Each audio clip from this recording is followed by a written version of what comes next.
Une question peut-être plus générale, c'est l'impact des big data sur les startups, c'est-à-dire quelles sont les évolutions et les trends que vous voyez dans les startups en général, puisque ici c'est pas seulement big data, c'est big data et innovation, sur l'utilisation du big data, parce que big data on parle beaucoup des startups. Quels sont les trends que vous voyez dans le marché, pas forcément de start-up, enfin, donner un exemple de start-up, ou encore pas, mais des tendances dans les startups qui utilisent le big data pour se différencier. Bon, je vais commencer par quelque chose de peut-être un peu provoquant. En fait, pour moi, le mot big data, c'est pas du tout un mot de technicien, c'est un mot de marketeur. Si vous voulez, aujourd'hui, le calcul distribué, il n'y a personne qui a attendu pour le mot big data pour en faire. Les architectures parallélisées, ça existe depuis bien longtemps. Et le traitement de volume en masse, c'est pareil. Enfin, concrètement, on n'a pas de problème de traitement, d'agrégation par rapport à ce qui existait déjà il y a un certain nombre d'années. Par contre, le mot big data, sa vraie innovation, c'est que ça a rendu sexy le fait de creuser un peu dans ces données auprès des marketeurs et des preneurs de décision. C'est-à-dire que maintenant, quand vous dites big data, le directeur marketing de l'entreprise avec laquelle vous êtes en train de travailler, il est tout de suite beaucoup plus intéressé et il a l'impression que c'est quelque chose à faire et que ce qui consistait avant à aller voir dans des fichiers Excel qui mettaient des heures à s'ouvrir parce qu'ils étaient trop volumineux, ben maintenant on a enfin des outils qui ont été développés super vite pour le faire de manière beaucoup plus simple. Et donc, je pense que vraiment, là, ce qui est apporté avec la big data, c'est juste que des gens qui développent des super technos ont enfin accès à des preneurs de décision et à des gens du marketing, de toute la partie commerciale, qui prennent conscience que ce sur quoi ils dormaient depuis des années, à savoir des masses de données, ben maintenant, ils peuvent l'exploiter et c'est devenu beaucoup, beaucoup, beaucoup plus sympa que ça a été avant. Et je pense que ce que développe QNB, c'est exactement ça. Ce que développe Microsoft en faisant des connecteurs vers des grands frameworks comme Hadoop au sein de Excel, c'est exactement ça. Ce que nous on développe, c'est ça, mais avec une petite peinture Madame Michu au-dessus. Ce que développe Captain Dash, c'est exactement aussi ça. Donc je pense que le vrai facilitateur, c'est quelque chose qui est complètement psychologique. C'est juste que, voilà, on a montré qu'il y avait des outils qui étaient faciles à utiliser, qui étaient manipulables par des gens même sans compétences informatiques ou presque, et qui permettaient de commencer à profiter de ces insights. Donc oui, c'est un super, super, super mot. Alors c'est un super mot, et ce qu'on constate aussi un petit peu aujourd'hui, en fait, c'est que c'est aussi un peu une solution en recherche de son problème. On voit aujourd'hui, grâce justement à ces nouveaux frameworks, alors tu as raison Antoine de préciser qu'ils ne sont pas si nouveaux que ça, pour certains d'entre eux, mais on a vu émerger en fait pas mal de boîtes qui aujourd'hui font du Big Data Analytics, et aujourd'hui en fait si vous allez à des conférences comme la Strataconf et tout ça, vous allez avoir une quarantaine d'éditeurs de Big Data Analytics où en fait vous pouvez interchanger les noms des boîtes et en fait le soft est un peu le même.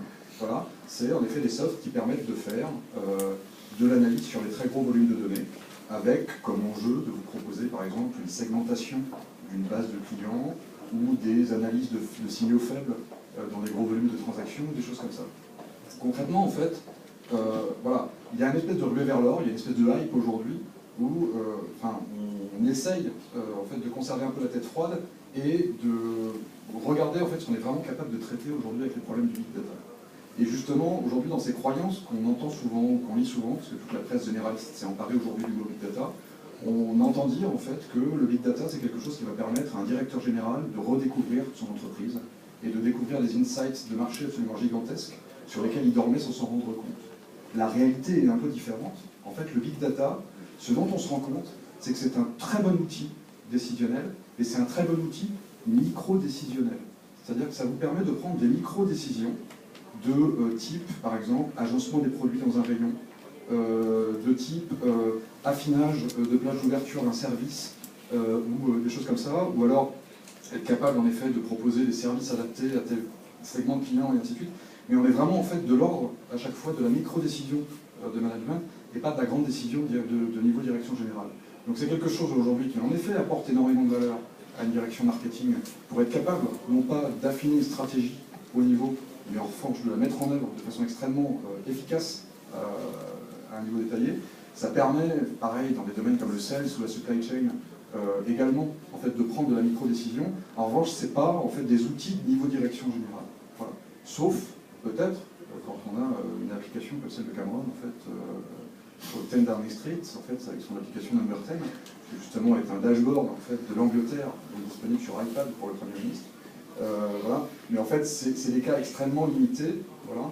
Et ce qu'on voit, je le répète, c'est vraiment donc, plutôt de la petite décision.